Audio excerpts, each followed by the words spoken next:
নমস্কার বন্ধুরা, সুকুমারের রান্নাঘরে আপনাদের সকলকে অনেক অনেক ওয়েলকাম। আজ আমি মাছের ডিমের বড়ার একটি রেসিপি শেয়ার করব। তাহলে চলুন বন্ধুরা, রেসিপিটা দেখে নিন।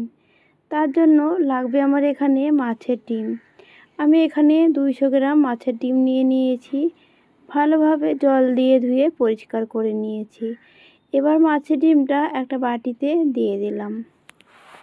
যেহেতু মাখতে হবে তাই কিন্তু একটু বড় বাটিতেই নিতে হবে। এবার দেখুন মাছের ওপরে কিন্তু একটা কভার টাইপের রয়েছে, মানে থলির মতন আছে, এর ভিতরে কিন্তু ডিমটা আছে। তাই ডিমটা আমি হাত দিয়ে এভাবে বের করে নেব, আর যে ওপরের যে থলিটা ছিল ওইটা কিন্তু ফেলে দেব।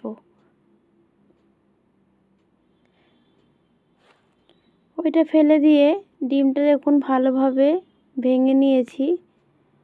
এবার দিয়ে দিলাম স্বাদ মতো নুন, আর দিয়ে দিলাম হাফ চামচ কালো জিরে, দিয়ে দিলাম সামান্য পরিমাণে লঙ্কার গুঁড়ো আর সামান্য হলুদ গুঁড়ো, দিয়ে দিলাম 1 চামচ কাঁচা লঙ্কা কুচি আর 2 চামচ পেঁয়াজ কুচি, দিয়ে দেব 2 চামচ পরিমাণে বেসন।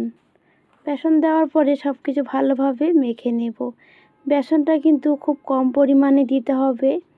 বেসন বেশি দিলে বড়াগুলো কিন্তু শক্ত হয়ে যাবে, ঝোলে দিলেও কিন্তু আর নরম হবে না, একদম টাইট হয়ে যাবে।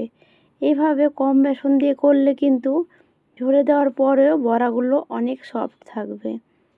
এবার দেখুন সরষের তেল গরম করে নিয়ে ছোট ছোট আকারে বড়াগুলো ভেজে নেব। এই বড়া যতই ছোট ভাজি একটু বড় হয়েই যাবে, ফুলে যাবে, আর দেখুন দেওয়া মাত্রই কিন্তু ছড়িয়ে যাচ্ছে। তাই কিন্তু চেষ্টা করেও খুব ছোট ভাজতে পারিনি, মিডিয়াম সাইজের বড়াগুলো ভেজে নেব। এক পিঠ যখনই হালকা লালচে হয়ে আসবে বড়াগুলো উল্টিয়ে দিতে হবে। এইভাবে 2 পিঠ উল্টিয়ে লালচে করে ভেজে নেব।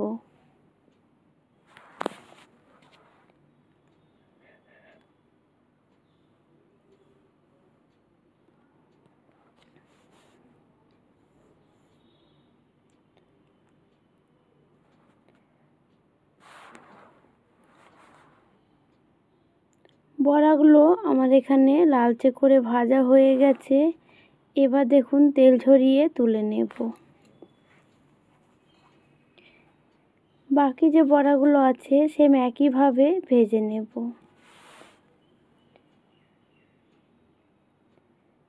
এখানে কিন্তু সবগুলো বড়া আমার ভাজা হয়ে গেছে, এগুলো তেল ঝরিয়ে তুলে নেব।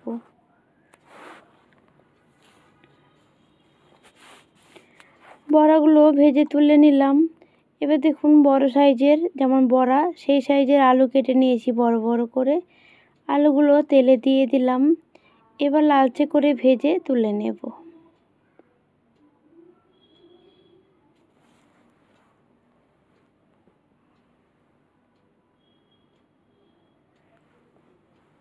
আলুগুলো আমার এখানে লালচে করে ভাজা হয়ে গেছে, এবার তুলে নিচ্ছি।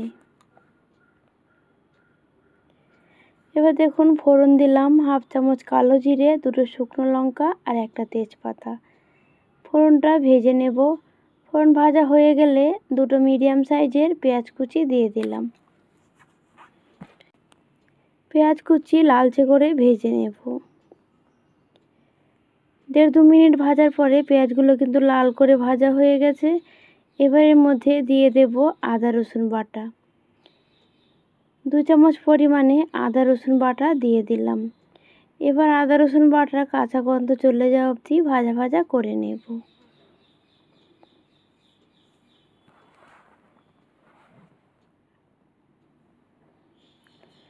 আদা রসুন বাটা পেঁয়াজের সাথে খুব ভালো করে ভাজা ভাজা করে নিয়েছি।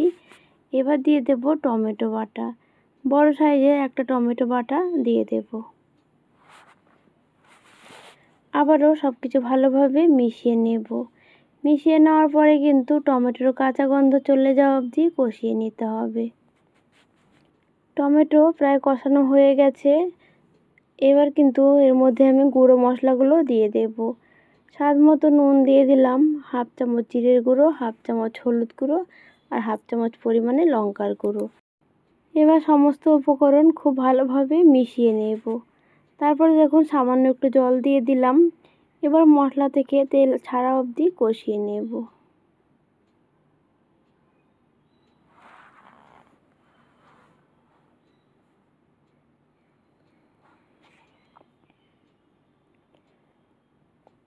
মশলাটা দেখে বুঝতেই পারছেন এর থেকে কিন্তু তেল ছাড়তে শুরু হয়েছে। এবার আমি আগে থাকতে ভেজে রাখা আলুগুলো দিয়ে দেব। আলু দিয়ে নেড়ে চেড়ে একটু কষিয়ে নেব, তারপরে কিন্তু জল দিয়ে দেব।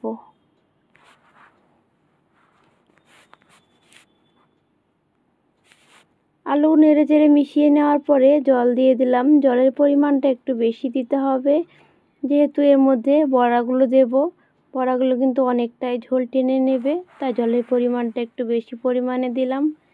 দিয়ে খুব ভালোভাবে মিশিয়ে নিলাম। নুনটা আমি চেক করে নিয়েছি, একদম ঠিক আছে, আর নুনের প্রয়োজন নেই। এবার দেখুন ঝোলটা ফুটতে শুরু হয়েছে। এই পর্যায়ে আমি ভেজে রাখা বড়াগুলো দিয়ে দিলাম, দিয়ে খুব ভালোভাবে মিশিয়ে নেব।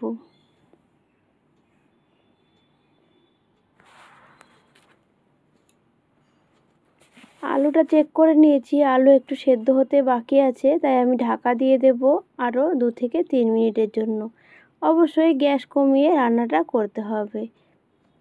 কম আছে আরও 3 মিনিট রান্না করার পরে ঢাকাটা তুলে নিলাম। আলু কিন্তু আমি চেক করে নিয়েছি, সেদ্ধ হয়ে গেছে। রান্নাটা আমার এখানে রেডি হয়ে গেছে। আর বড়ার ভিতরে কিন্তু অনেকটাই ঝোল চলে গেছে। এবার আমি একটা পাত্রে নামিয়ে নেব। বন্ধুরা, আজকে আমার এই মাছের ডিমের রেসিপিটি কেমন লাগলো কমেন্টে কিন্তু জানাতে ভুলবেন না। আর আপনারা বাড়িতে এভাবে তৈরি করে খাবেন, আশা করছি আপনাদেরও খুব ভালো লাগবে।